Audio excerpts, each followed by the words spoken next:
الحمد لله الذي أرسل رسوله بالهدى ودين الحق ليظهره على الدين كله ولو كره المشركون. أشهد أن لا إله إلا الله وحده لا شريك له، وأشهد أن محمدا عبده ورسوله. اللهم صل على سيدنا محمد سيد المرسلين حبيبنا الكريم ورسولنا العظيم وشفيعنا يوم القيامة سيدنا محمد وعلى آله وصحبه أجمعين. أما بعد، فيا عباد الله اتقوا الله حق تقاته ولا تموتن إلا وأنتم مسلمون. Saudara kaum muslimin sidang Jumat sekalian,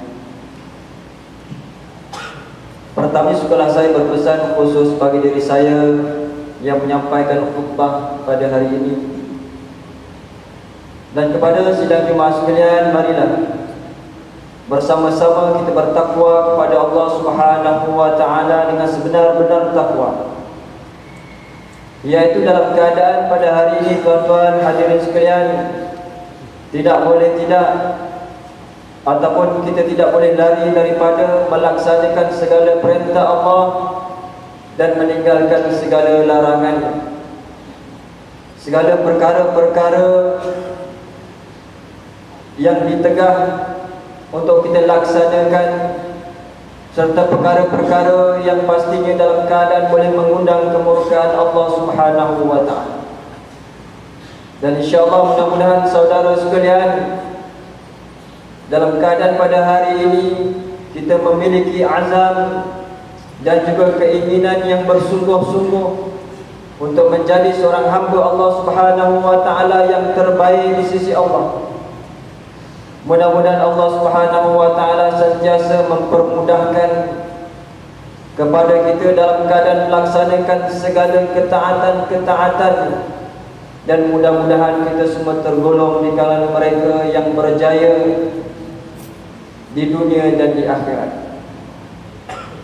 Saudara sidang Jumat yang dirahmati Allah,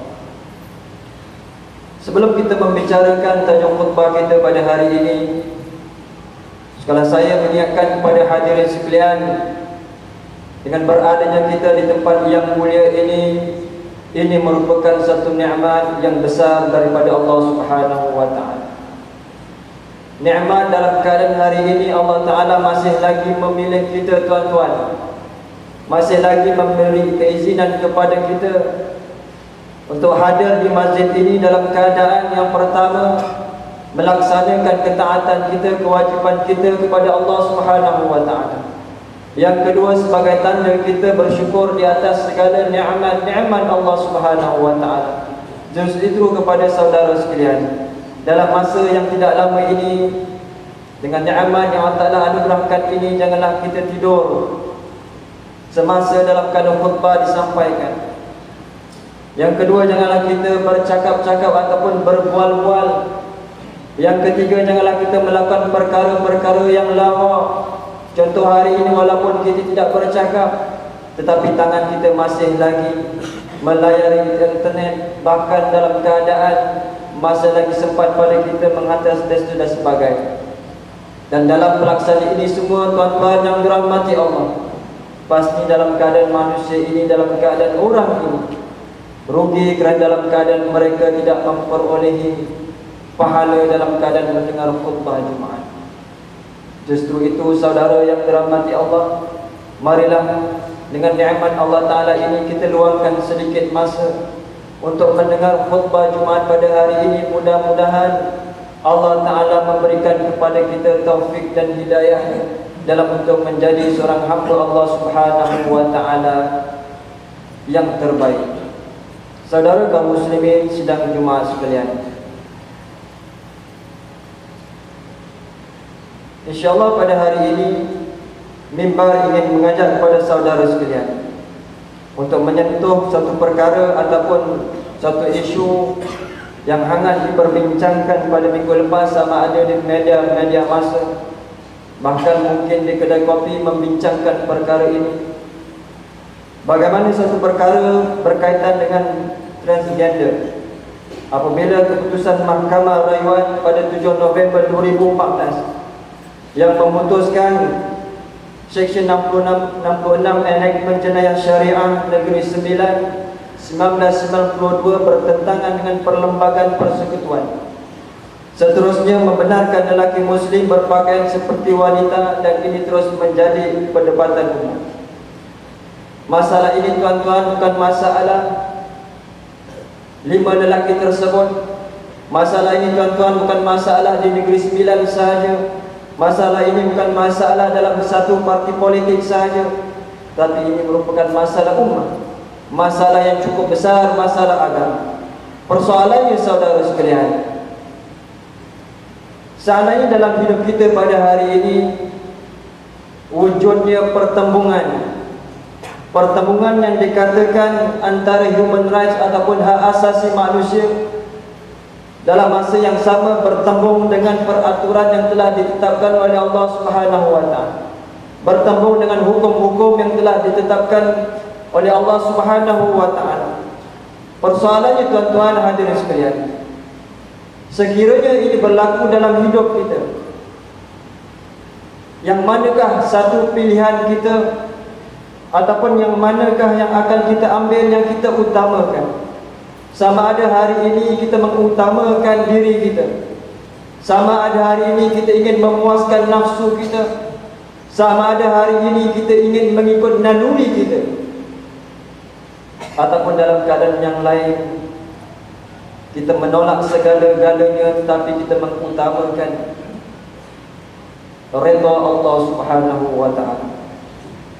Bahkan saudara yang dirahmati Allah, ini hanyalah satu contoh. Bahkan banyak lagi perkara-perkara yang lain yang kita dengar, yang kita lihat,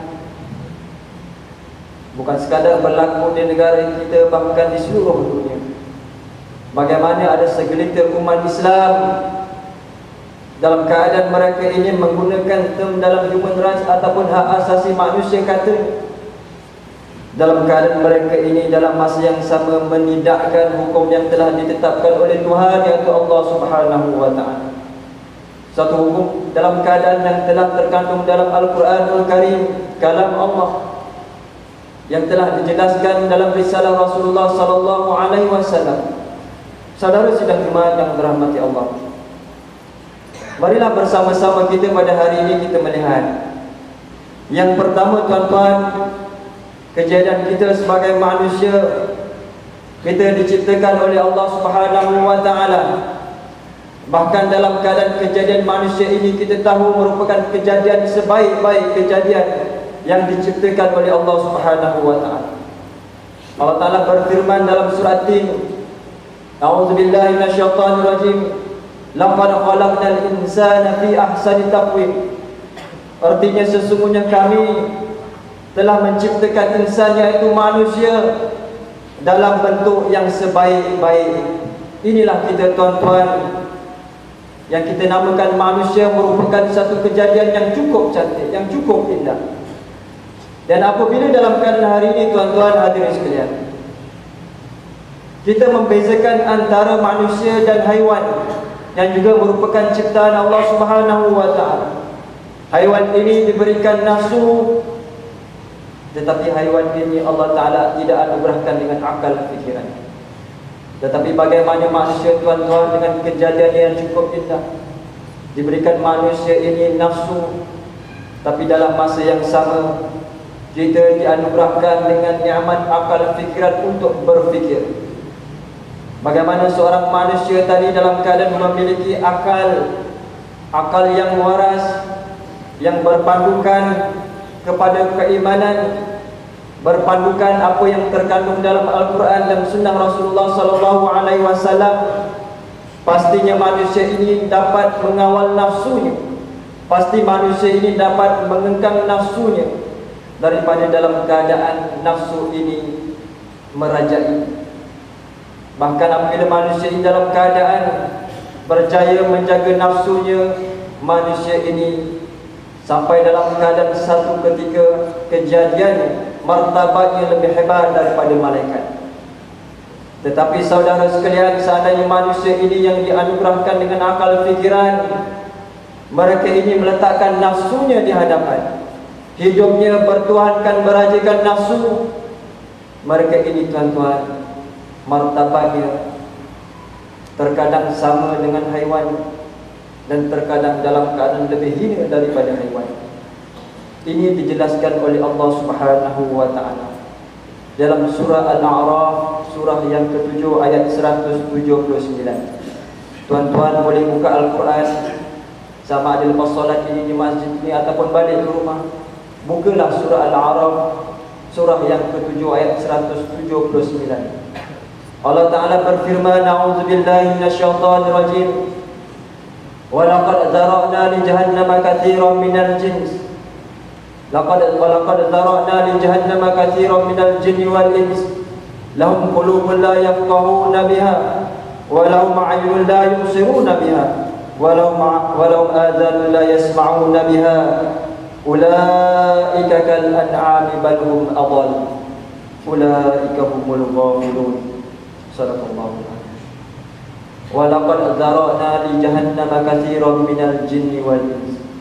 Dan sesungguhnya kami jadikan untuk neraka jahanam kebanyakannya daripada jin dan manusia. Kenapa tuan-tuan? Lahum qulubun la yafqahuna biha,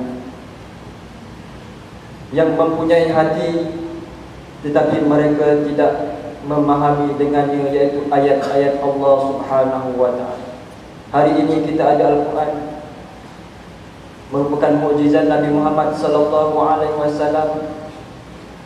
Tetapi terkadang kita sekadar membaca tetapi kita tidak memahami apakah yang perlu kita ikuti dalam Al-Quran tersebut.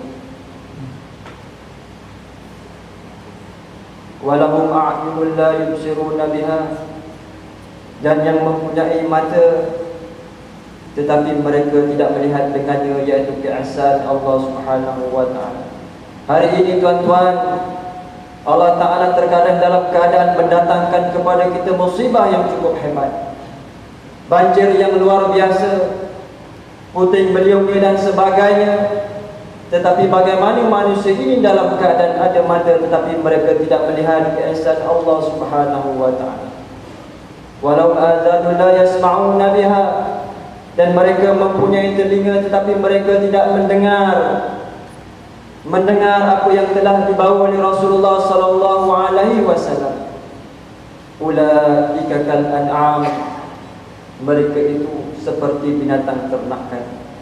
Tuan-tuan hadirin sekalian, contohnya pada hari ini, dalam keadaan suatu hari kita melihat seorang yang menternak lembu di dalam kandangnya. Setiap pagi penternak ini akan membawa lembu ini ke padang ragut untuk meragut rumput di padang ragut. Dan selama di padang ragut, lembu ini kerjanya asyik memakan rumput. Sehinggalah ke petang, penternak ini membawa lembu-lembunya balik ke rumah. Dalam perjalanan tuan-tuan, lembu ini masih lagi sempat dalam keadaan meragut rumput-rumput di kiri dan di kanannya. Dan kemudian lembu ini dimasukkan ke dalam kandangnya. Bahkan di dalam kandangnya tuan-tuan, penternak ini masih lagi menyediakan rumput-rumput untuk dimakan oleh lembu-lembu. Beginilah yang digambarkan tuan-tuan, bagaimana yang dikatakan binatang ternakan ini hidupnya dalam keadaan hanya makan dan minum, siang dan malam walaupun matanya tertutup, mulutnya masih lagi mengenyam. Adakah ini yang digambarkan? Dan inilah yang dijelaskan oleh Allah Subhanahu wa taala, apabila manusia ini dalam keadaan mempunyai akal fikiran tetapi mereka lebih mengutamakan nafsu. Saudara kaum muslimin sidang Jumaat yang dirahmati Allah, kemudian Allah Ta'ala menyebut balhum adall, bahkan mereka lebih sesat, lebih hina daripada haiwan. Tuan-tuan hadirin sekalian, sekiranya hari ini kita melihat haiwan yang kita panggil khinzir, tuan-tuan, kita akan melabelnya binatang yang kotor, binatang yang jijik dan sebagainya. Tetapi bagaimana Allah Subhanahu wa taala menyebut apabila manusia ini yang pada asalnya merupakan kejadian sebaik-baik kejadian, tapi dalam keadaan mereka ini hidupnya bertuhankan nafsu, mereka ini lebih hina daripada khinzir yang pada hari ini kita hina. Tuan-tuan hadirin kaum muslimin sedang dimana dirahmati Allah. Apa yang saya sampaikan, apa yang kita dengarkan sebentar tadi merupakan datangnya daripada kalam Allah Subhanahu wa taala, merupakan datangnya daripada Al-Quran, tuan-tuan. Balik ke rumah, bukalah surah Al-A'raf, surah yang ke-7 ayat 179 sedang hadirin yang dirahmati Allah. Satu perkara yang cukup pelik sedang hadirin sekalian. Sekiranya pada hari ini bagaimana adanya manusia dalam keadaan mempersoalkan apa yang datangnya daripada Allah, apa yang datangnya daripada Al-Quranul Karim. Bahkan bagaimana hari ini Allah Subhanahu wa taala menciptakan kita dalam keadaan dalam masa yang sama Allah taala menjadikan kepada kita manual kehidupan, yaitu Al-Quran, supaya hari ini dalam keadaan kita tidak tersesat, supaya hari ini dalam keadaan kita tidak tergelincir dengan nafsu, supaya pada hari ini tuan-tuan kita dapat hidup di dunia ini dalam keadaan dengan nikmat keamanan dan ketenangan. Mana mungkin hari ini saudara sekalian kita membeli sebuah kereta Proton, tapi dalam keadaan masa yang sama kita dibekalkan dengan manual kereta Honda sebagainya. Ia tidak sama. Mana mungkin hari ini kita membeli motor superbike Kawasaki tapi dibekalkan dengan buku manual BMW. Tidak sama, tuan-tuan. Pasti dalam hati kita, dalam pemikiran kita, kita terfikir, adakah salesman ini ataupun penjual kereta ini kurang waras dan dalam keadaan memberi manual penggunaan yang sama. Inilah tuan-tuan hadirin yang dirahmati Allah. Marilah kita kembali kepada cara kehidupan Islam yang sebenar. Bukan hanya Islam itu terletak dalam ibadah tertentu, Islam itu tidak terletak kepada pemakaian tertentu. Walaupun hari ini seorang tadi 24 jam memakai kopiah, belum tentu sempurna imannya, tuan-tuan. Islam bukan hanya terletak dalam satu politik, parti politik tertentu. Islam bukan sekadar terletak pada nama, tapi Islam merupakan satu agama yang syumul, yang merangkumi seluruh kehidupan manusia. Contohnya saudara sekalian, hari ini dalam keadaan kita melamurkan diri untuk bekerja di satu syarikat yang baru, satu syarikat yang besar, yang gah. Kemudian dalam kali kita melaporkan diri, kita berjumpa dengan pengurus syarikat ini, dan kemudian kita diterangkan dengan skop kerja kita, yang mana yang wajib kita lakukan, yang mana yang perlu kita tinggalkan. Dan kemudian kita melaksanakan kerja seperti biasa selang setahun 2 tahun.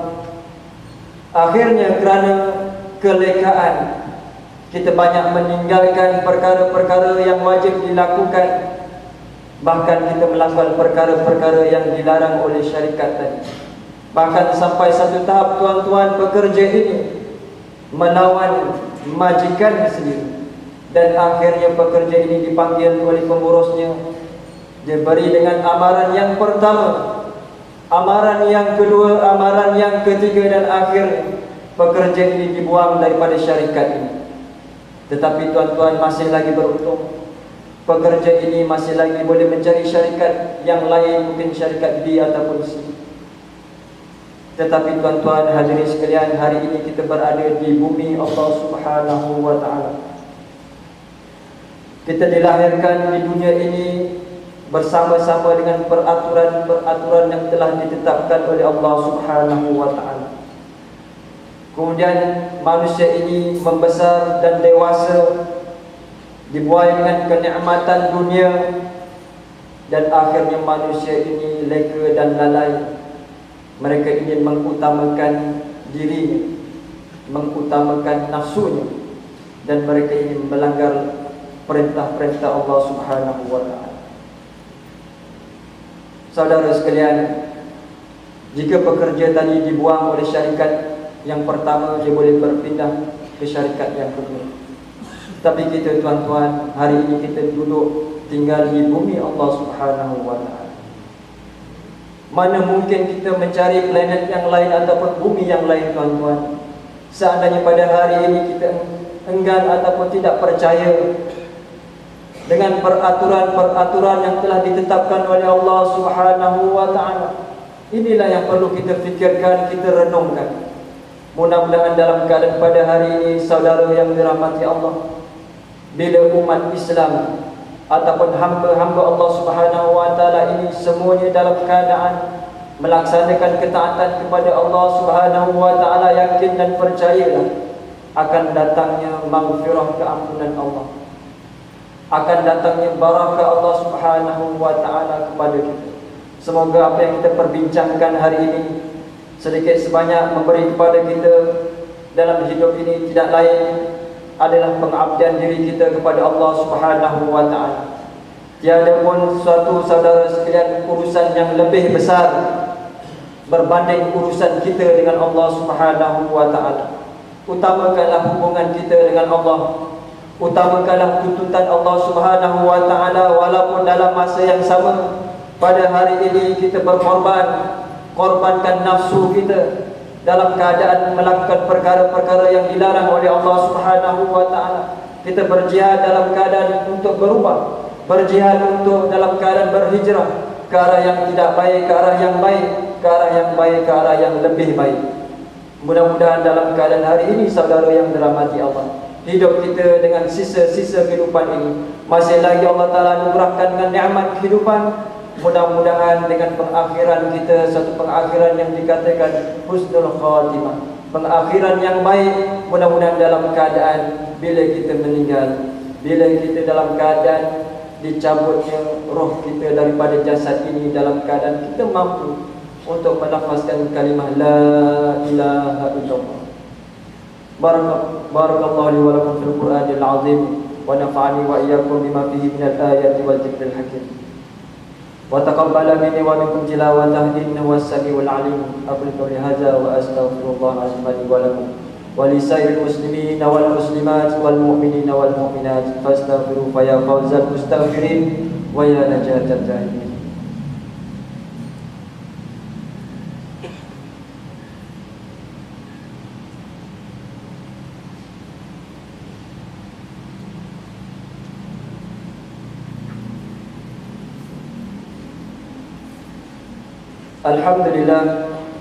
Alhamdulillah nahmaduhu wa nasta'inuhu wa nastaghfiruh wa nu'minu bihi wa natawakkalu alayhi wa na'udzu billahi min shururi anfusina wa min sayyiati a'malina may yahdihillahu fala mudilla lahu wa may yudlil fala hadiya lahu. Asyhadu an la ilaha illallah wahdahu la syarika lahu wa asyhadu anna sayyidana wa nabiyyana Muhammadar wa ala alihi wa sahbihi ajma'in. Amma ba'd. Faya ibadallah ittaqullah wa kunu ma'as shadiqin. Saudara kaum muslimin sidang jemaah sekalian, sekali lagi sukalah saya berpesan khusus bagi diri saya yang menyampaikan khutbah pada hari ini dan kepada saudara sekalian, dan tidak semestinya yang menyampaikan khutbah ini lebih baik daripada tuan-tuan, dan kerana atas dasar Islam, atas dasar persaudaraan sama Islam, tuan-tuan yang dirahmati Allah, marilah dalam keadaan kita berusaha untuk menjadi seorang hamba Allah Subhanahu wa ta'ala yang terbaik pada pandangan Allah. Janganlah dalam keadaan hidup ini, tuan-tuan hadirin sekalian, kita lebih mengutamakan pandangan manusia sehingga kita memikirkan pandangan Allah Subhanahu wa ta'ala. Dan mudah-mudahan dalam keadaan yang lain, bila kita memahami Al-Quran, apa yang terkandung di dalam Al-Quran, apa yang dibawa risalah oleh Rasulullah sallallahu alaihi wasallam, mudah-mudahan kita semua tergolong di kalangan mereka yang beriman dan bertakwa, dan mudah-mudahan kita semua beroleh kejayaan di dunia dan di akhirat. Wa'lamu anna Allah Subhanahu wa ta'ala amarakum bi amrin bada'a bi nafsihi wa sanna bi malaikati musabbihati bi kursi. Faqala ta'ala mukhbiran wa amiran, inna Allah wa malaikatahu yusalluna 'alan nabi ya ayyuhalladzina amanu sallu 'alaihi wa sallimu taslima. Allahumma salli 'ala sayyidina Muhammad wa 'ala ali sayyidina Muhammad kama sallaita 'ala sayyidina Ibrahim wa 'ala ali sayyidina Ibrahim وبارك على سيدنا محمد وعلى آل سيدنا محمد كما باركت على سيدنا إبراهيم وعلى آل سيدنا إبراهيم في العالمين إنك حميد مجيد. اللهم اغفر للمسلمين والمسلمات والمؤمنين والمؤمنات الأحياء منهم والأموات. اللهم انزل رحمة لسلاطين الكرام وولاة المسلمين العظام الذين قضوا بالحق وبه كانوا يعدلون, وخصوصا على شريف baginda yang di-Pertuan Agung Malaysia. Allahumma ja'al Malaysia wa asara biladil muslimin taibatan aminatan mutmainnatan rakhiyah. Allahumma ansur ikhwanana fi kulli makan. Allahumma ansur ikhwanana fi kulli makan wa zaman warfa' al-qahda wal bala wal harba wal i'tida. Allahumma a'izz al-islam wal muslimin wa adhill al-mu'tadin adh-dhalimin wa dammir a'da'aka 'ala 'adin wansurna 'alaihim ya rabbal alamin. Rabbana la tuzigh qulubana ba'da idh hadaytana wa hab lana min ladunka rahmah innaka antal wahhab. Rabbana atina fid dunya hasanah wa fil akhirati hasanah wa qina 'adzaban nar. Ibadallah, inna Allah ya'muru bil 'adli wal ihsan wa ita'i dzil qurba wa yanha 'anil fahsya'i wal munkari wal baghi ya'idukum la'allakum tadhakkarun. Fadhkurullahal 'azim yazkurkum washkuru 'ala ni'matihi yazidkum was'aluhu fadhkurullahi akbar. والله أعلم.